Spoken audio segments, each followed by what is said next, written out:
Welcome to the Catholic Heritage Show. I'm your host, Dr. Erik Estrada.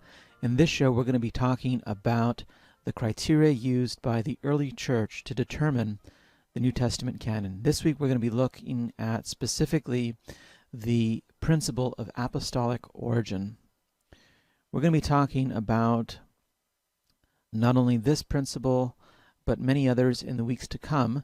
So I encourage all our viewers to continue to go through this series, this mini-series on New Testament criteria. We're going to be talking about not only apostolic origin, but also the role of the councils, the popes, the fathers, orthodoxy, and other topics along these lines. So before beginning today, though, I wanted to encourage our audience to do two things. Number one, I would strongly encourage them to subscribe wherever it is they are consuming this show. So if you are watching on video, click subscribe on our channel. If you are listening to our podcast, go wherever you find your podcasts and subscribe there. So this will allow you to get the latest episodes for this show, and it'll also allow us to help move the show up in the rankings so that people can find it. Secondly, I would like viewers of this particular show, if they have questions, comments, or feedback, to navigate, if they would, to the following URL, CatholicHeritageShow.com/episode 7. That's the number 7. Once again, that's CatholicHeritageShow.com/episode 7. So before beginning this show and going into all the details here, I wanted to ask a general question that of all our viewers, especially those viewers who identify as Christian, whether they belong to any of the major branches of Christianity, Orthodoxy, Catholicism, or Protestantism, to ask themselves a very important question, which is, why do I accept a 27-book canon of the New Testament? In other words, why do I accept the authority of, say, the Gospel of Matthew, Mark, the letter to the Romans, the Epistle of James, the book of Revelation? Why do I accept that? That is the goal of this show and all the other shows in this particular series. We're getting at this question: why do we as Christians, regardless of our denomination affiliation, why do I accept this 27-book canon? That's the heart of this show. So join me now as we get back to the show, which was recorded a little bit earlier, but we're going to get back into it. So thanks so much for watching. Here we go. So the first criterion that was used in determining what books ought to be included in the New Testament was the criterion of apostolic origin. So when a book came into question, or when a book was a candidate for inclusion on this list, right, that we call the canon, the question that came to mind in the minds of most early Christian leaders that dealt with this question was, is this book apostolic? Was this book produced by an apostle? Or was this book produced by an early companion of the apostles? And if the answer is no, then that book ought not be considered as canonical. So there was the association made in the early church by Irenaeus, Origen, Tertullian, and others. So we're talking about the 2nd and 3rd centuries, where these authors would argue that the books of Scripture have a definite connection, that is, the books of the New Testament have a definite connection to people like Peter, James, Matthew, Mark, Luke, Paul. These books were produced from that early apostolic core. And this, or either the original 12 that knew Jesus and were appointed by Jesus, or people who were their companions or were in some way directly impacted by their preaching. And so this criterion was recognized even by marginalized Christian groups, so groups like the Gnostics, even the Manichaeans, realized that their sacred books had to have some sort of connection to the early apostolic core.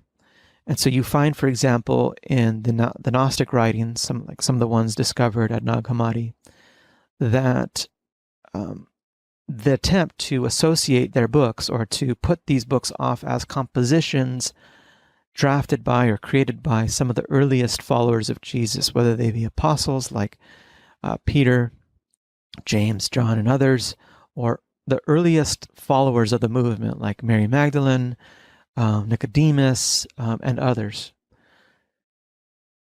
There probably were any figure you could probably find in the New Testament, any name named, or any major figure mentioned is probably going to was most likely had a gospel attached to their name, because there was this belief that if you were close to Jesus, that you had access to some insight or some revelation, right? And that was a core conviction across Christian groups, that the original core founders had insight to divine revelation. So today, however, when this question is broached within biblical scholarship across denominations, there's a general conviction that the books that are in the canonical Gospels, even though they may not have originally been composed by these people like Matthew, Luke, John, like the original apostles mentioned in Acts or mentioned in the Gospels, that these books were produced by early Christian communities, right?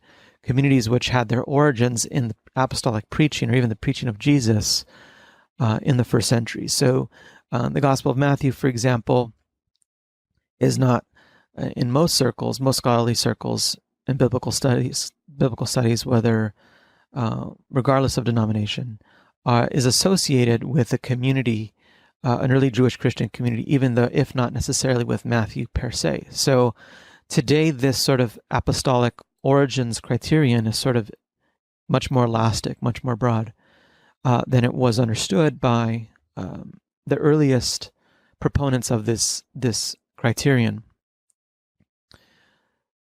The apostolicity of every book was a problem, even in the 2nd and 3rd centuries. So there were Christian authors who were not so convinced or not so certain that, and in fact flat out rejected the notion that certain books were apostolic, right? Or that they had been produced by the people mentioned, or the figures to whom the book was attached. So, for example, the Epistle of James, there seems to have been doubts even in the 2nd century about its apostolic character, whether it was in fact written by an apostle.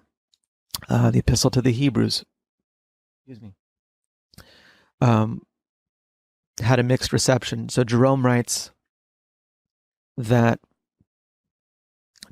in the early 400s, writes that East and West, there was some uncertainty whether Paul had actually written the Epistle to the Hebrews, or in fact who the author was. And so Jerome said this was definitely a person of the church, right? The person who drafted this book was early, and this person was from the early communities of the church. So that criterion of apostolicity was shaky even in the early church, because some of the books it wasn't certain if they were actually written by apostles, like books within the so-called Catholic epistles, right? That core of those books written by or attributed to John, James, Peter, and Jude. These books, it wasn't certain that they actually were written by these people, and so there were genuine doubts on the part of early Christian thinkers and communities. So they had a little bit more difficulty in entering the canon in certain areas. And so this is a key point to think about, is that these criteria that the early church had weren't always fixed, right? They weren't operating in these in isolation from other criteria. So the criterion of apostolicity was one criterion, and there was others as well. But nonetheless, the book had to have been connected to the apostles in one way or another. To conclude this episode, I wanted to say thank you for joining us today. It's been a pleasure to share with you briefly about one of the criteria used to establish the canon of the New Testament. We're going to continue this discussion about the various criteria which the early church used to determine the canon of the New Testament in upcoming weeks. We'll have another about 7 or so episodes covering this particular topic. I wanted to leave our listeners with a question today which goes back to the central thesis of all the videos, which is the relationship between canon and church authority. So my question for today, which I'd love to talk about with you, is this: did the criterion of apostolic origin reinforce church authority in a given era? So in other words, when someone like Irenaeus, Tertullian, Origen appealed to the principle of apostolic origin of a given book, did that criterion, or that appeal to that criterion, reinforce the church's authority of that given era? Did it reinforce the authority of someone like Irenaeus, Bishop Irenaeus of Lyon, someone like an Origen, a priest in the Diocese of Alexandria, someone, and then eventually in Caesarea, someone like Tertullian, who was a Christian leader, although a layman, but a Christian leader nonetheless, speaking on behalf of the mainstream church in North Africa? Did that criterion reinforce the authority of these early Christian leaders and the other Christian leaders on who they represented, right? That's my question. So I'd love to take that question up with you, either if you're watching on YouTube, of course, in the comments, or on Facebook, likewise in the comments, or on our very own page. We can go into this more in depth and link to other materials on our site. You can navigate to CatholicHeritageShow.com/episode 7. And so I'd love to hear your comments, not only about this episode, or your questions, but also the other ones as well, or any other feedback you'd like to give.